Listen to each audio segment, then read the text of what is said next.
Assalamualaikum warahmatullahi wabarakatuh. Alhamdulillahirrabbilalamin. Wassalatu wassalamu ala anbiya'i wal mursalin wa ala sayyidina Muhammadin wa ala alihi washabihi ajmain, amma ba'du.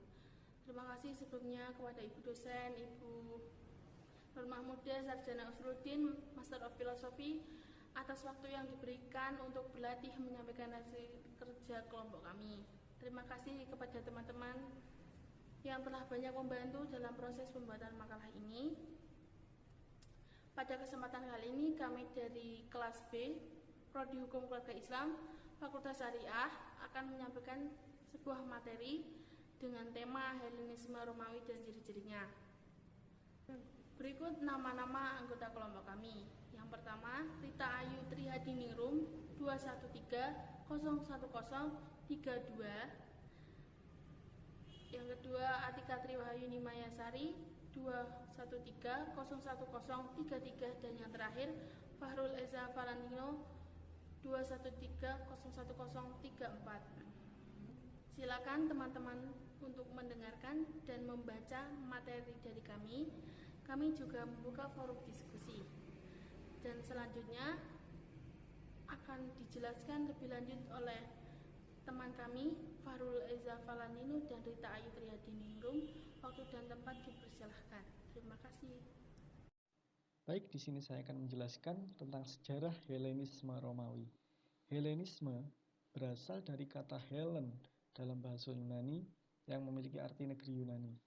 Oleh karena itu, istilah Helenisme dapat diartikan sebagai usaha untuk membuat negeri lain seperti negeri Yunani.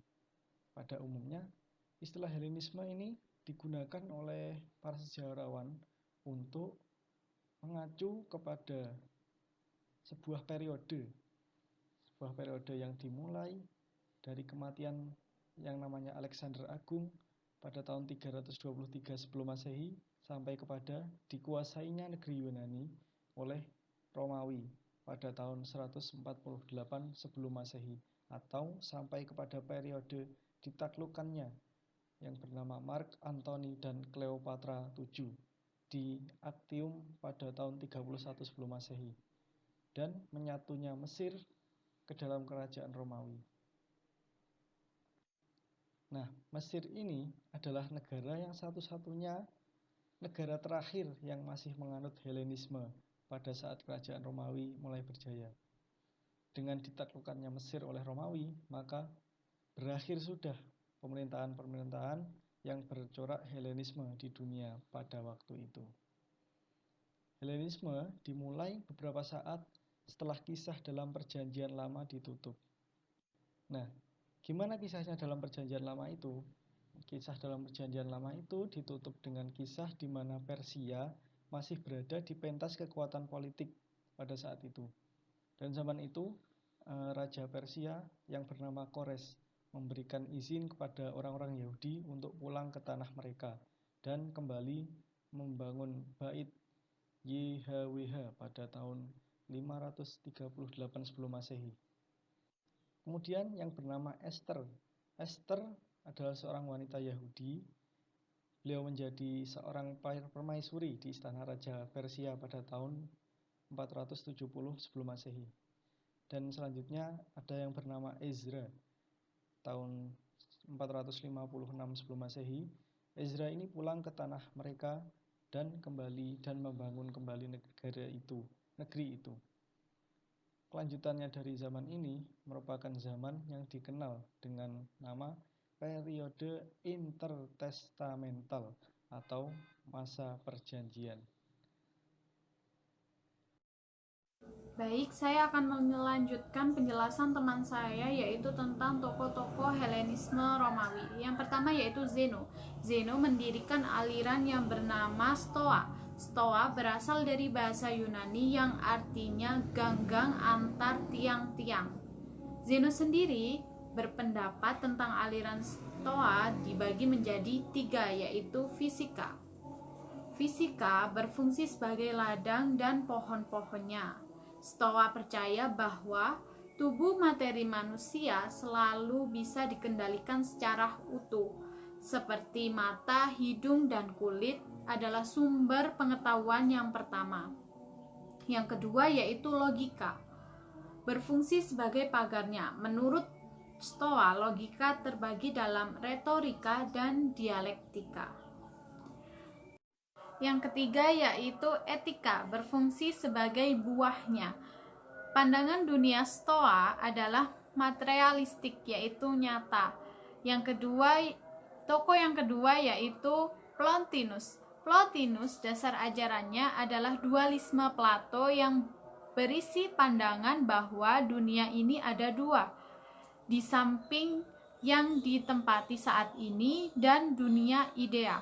Plotinus beranggapan dunia dengan segala isinya mengalir, layaknya seperti sumber yang seharusnya mengalir. Yang ketiga yaitu Ammonius Saccas. Ammonius Saccas mendirikan aliran yang bernama Neoplatonisme. Aliran ini berdiri kurang lebih 5 tahun sesudah Aristoteles. Aliran ini menunjukkan perkembangan adanya filsuf kuno bersama dengan timbulnya agama Kristen Katolik. Yang keempat yaitu Epikuros. Epikuros mendirikan aliran yang bernama Epikurisme. Aliran ini menunjukkan adanya tujuan, yaitu bagaimana memberi kebahagiaan kepada manusia. Dalam ajaran ini mengutamakan etika yang didasari dengan logika dan fisiknya. Selanjutnya yaitu ciri-ciri Helenisme. Yang pertama yaitu pemisah antara filsafat dan sains terjadi pada abad 20-an ini menjadi lebih diutamakan. Yang kedua yaitu sifat spekulasi mulai ditinggalkan, perhatian lebih terfokuskan kepada masalah penerapan. Yang ketiga yaitu Athena kehilangan monopoli dalam pengajaran dan kita menemukan pusat-pusat pengetahuan yang baru. Yang keempat yaitu filsafat dipopulerkan sehingga memikat peminat yang lebih luas. Kecenderungan yang kurang peduli terhadap metafisika diganti dengan perhatian yang lebih besar seperti masalah-masalah sosial. Yang kelima yaitu etika, dijadikan perhatian bagaimana manusia dapat mencapai kehidupan yang terbaik. Filsuf kurang tertarik pada dunia dibandingkan dengan penyelamatan moral. Yang keenam yaitu jiwa filsafat Helenisme adalah elektik. Usaha ini memperlihatkan kurang aslian pemikiran. Yang ketujuh yaitu muncul filsuf yang lebih senang pada riset tetapi tidak memiliki teori sendiri. Baik, selanjutnya saya akan menjelaskan tentang ciri-ciri filsafat abad pertengahan.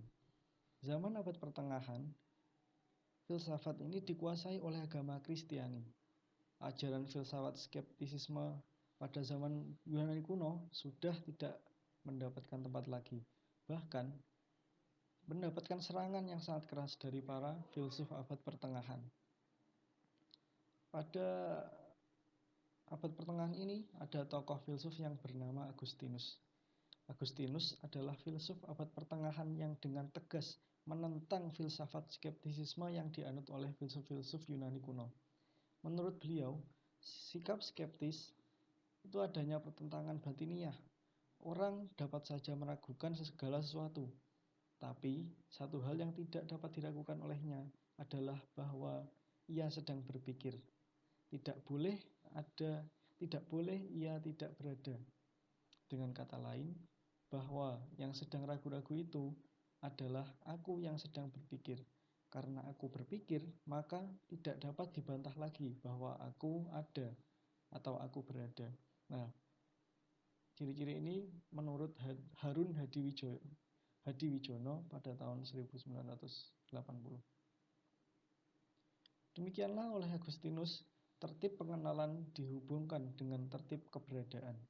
Dengan pendapatnya ini, beliau bermaksud membuktikan bahwa kebenaran itu ada dan setiap usaha untuk mencapai kebenaran itu ada gunanya.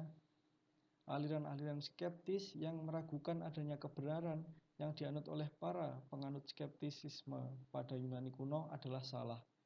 Oleh karena itu, menurut Agustinus, berpikir hanya berarti jika dengan berpikir itu orang dapat mengalahkan sikap skeptisisme.